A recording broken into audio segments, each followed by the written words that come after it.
Hey YouTube, TNT here. So one of the most asked questions that I get is, how do I restore my plastic? Some people have accused me of painting my plastic. Others want to know how much work it is involved in doing it. Gosh, I can't remember some of the other questions that they have, but basically today what I'm going to do is I'm going to show you how I restore my motorcycle plastic. I don't generally buy new stuff unless I can't get the older stuff, and pretty much every piece of plastic I've ever had, unless it's extremely brittle or thin, is restorable. Okay, so down here I've got the plastic for the CR500. It's all covered in paint. Okay, so the first thing I'm going to do is I'm going to wash off the dirt that I've got here.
Alright, so every once in a while you run into a paint that oven cleaner just will not work with, so you got to move on to something stronger.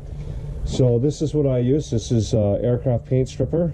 Now it says right on the container that you should not use it on plastic, but I've used it on plastic and I've had zero issues at all. It didn't etch or melt the plastic at all, and this stuff, this is probably the best stuff you can get outside of some sort of vapor blasting or some other way to get the paint off. So I'm going to throw the paint stripper on here and we're going to get this paint off.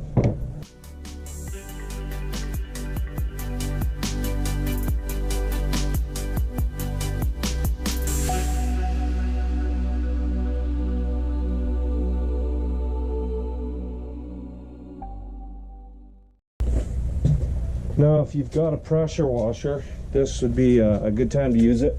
Mine's currently buried, so I'm not going to be able to dig it out for this. So I redid the back of this one, and I'm just going to show you how easy this comes off with just water. If you got a pressure washer, it's even faster. The paint just peels right off. Alright, so that's the last coat of paint stripper. You can see they're pretty cleaned up. There's little tiny spots of black paint that are still on there that will all come on.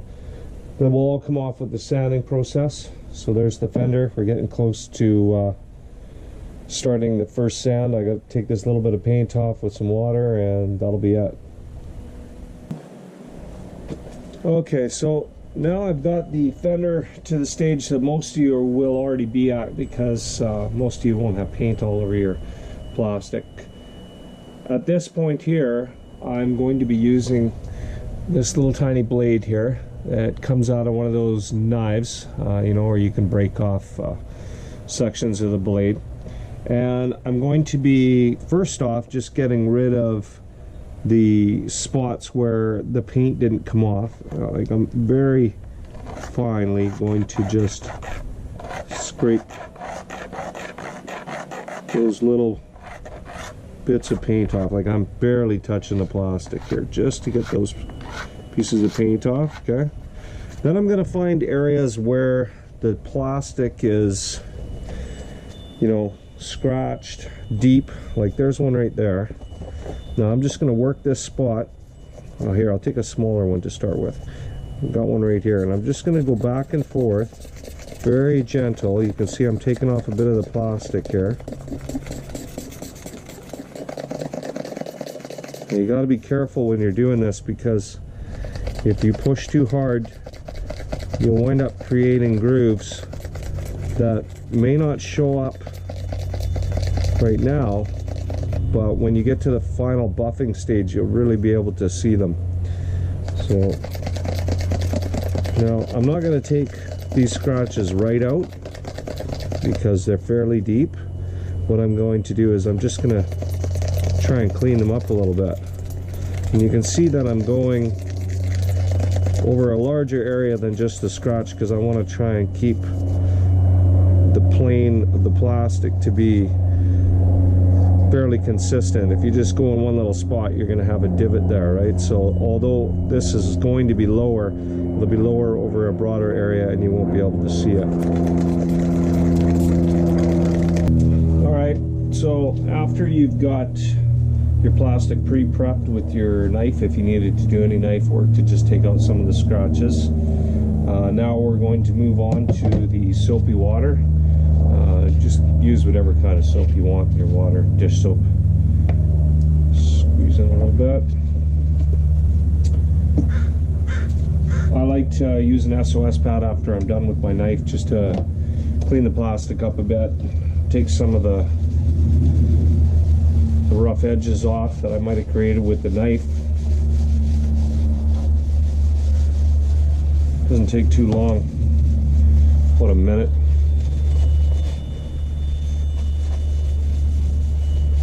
I'll just give you a quick look at what this looks like after.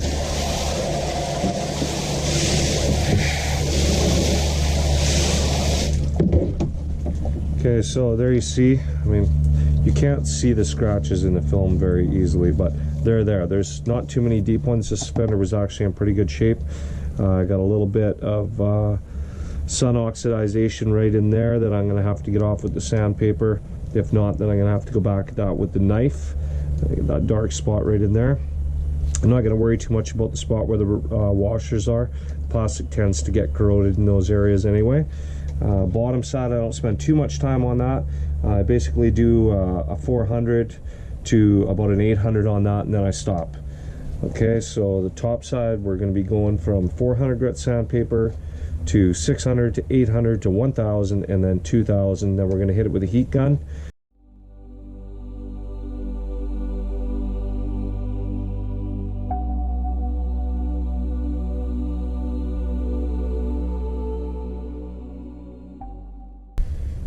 So when you're working with the 400 grit sandpaper, make sure that you're getting the fender exactly how you want it to look in the end.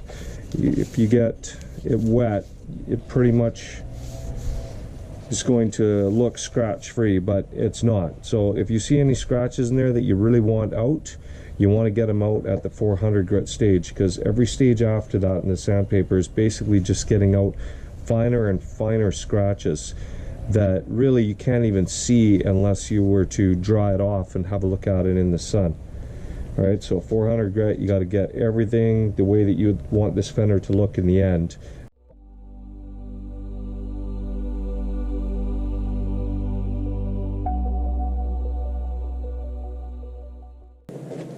Okay, so after about probably hour and a half, 2 hours of sanding, some more knife work, I've got to the point where I'm pretty happy with the way it's going to look in the end.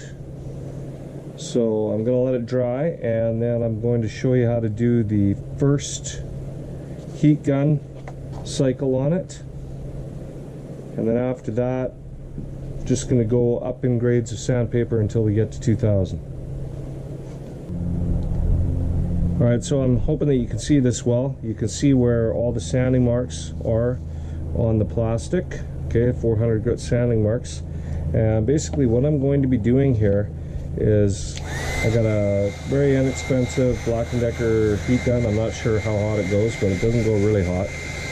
Okay, now what I'm going to do is very lightly, I'm going to hit the whole fender in heat, and it's almost like it's going to have a film going over top of it. You don't want to spend a lot of time on it. You'll just see the plastic go from that white color to more of the orange color that it's supposed to be. And once you get it started, there you can, hopefully you can see that. There you go, that's it. Now, I'm not going to spend a lot of time in any spots. I'm just going to quickly create that film of color over top of the whole fender.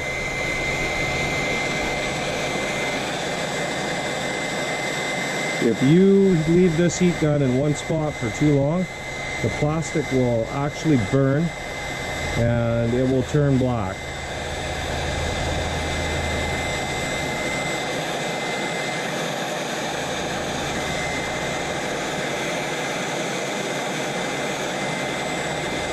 It's pretty chilly out today. This is taking a lot longer than normal. Normally the plastic itself is already warm, so it heats up fast.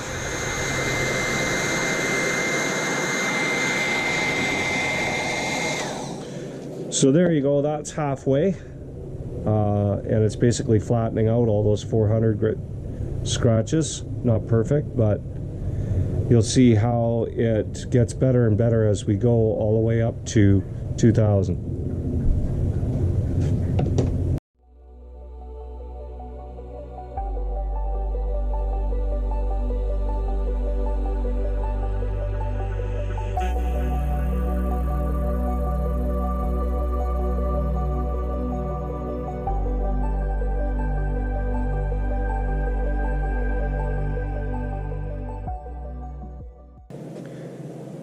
Okay, so I've sanded the fender all the way up to 2000 grit sandpaper. I'm pretty happy with the way that it looks. I'm now going to take the heat gun to it for the last time, and then I will be buffing it up with the sheep's wool buffing wheel on a drill.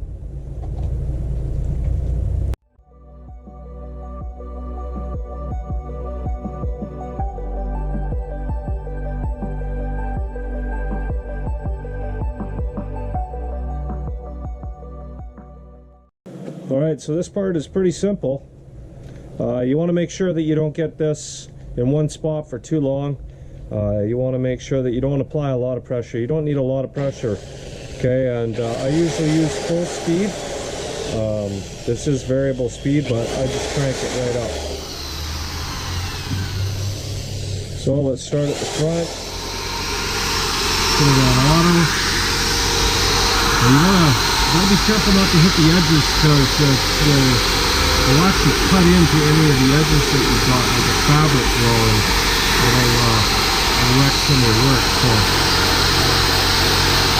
I'm not pressing this very hard at all. Hopefully you can hear me over the drill.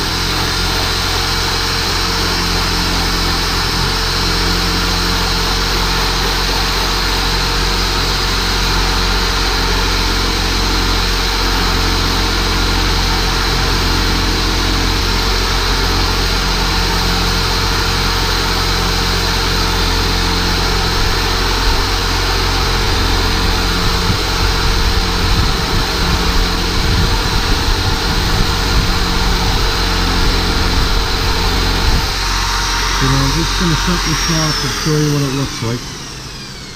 So, I'm not sure if this is going to be good with the sun going down, but there's the area right there that I buffed, and then there's the area that I have not buffed. Now, the more you sand this with 2000 grit sandpaper and then rebuff it again, the shinier it gets. I'll probably do this with 2000 grit sandpaper after I buff it, say about 4 or 5 times to the final buff, and it'll come out nice and shiny.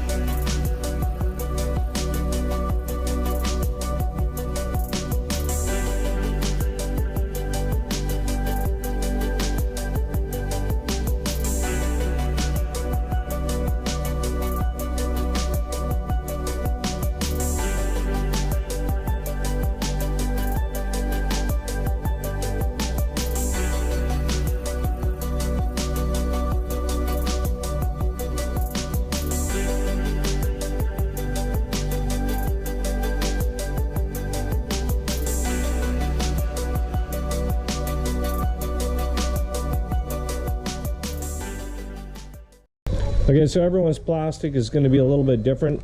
You're going to want to test it on, you know, some plastic that you don't want and try and develop your technique. It takes a while, but if you follow this procedure, your plastic should come out just like mine. I'm not sure how this procedure works on the newer plastic. I will be trying it. I do have some fenders off of CRF that I'll be trying out, but it definitely works on the older 80s and 70s plastic. Now, some of your plastic is going to be at different stages of wear. You know, some of them will have deep scratches. Other guys' plastic will be just slightly faded and have no scratches. It all depends on the environment that it was sitting in. So you may want to start your restoration procedure at a different stage than where I started mine. I mean, I started mine from paint removal, 400 grit sandpaper, all the way to 2000. So you might find that you need to start off your plastic around 2000 grit stage, you know, where you don't have any deep scratches in your plastic. You really just have a little bit of light fading or something. You can use your heat gun to bring the color back, use your 2000 grit sandpaper to get that nice smooth finish on it, and then use the buffing wheel to get that shine to come back. Alright, so that's going to be a wrap on the plastic restoration video. Hopefully you enjoyed it and it works for your needs. I want to thank everybody for watching. Please subscribe, leave some comments, share, and I'll catch you next video.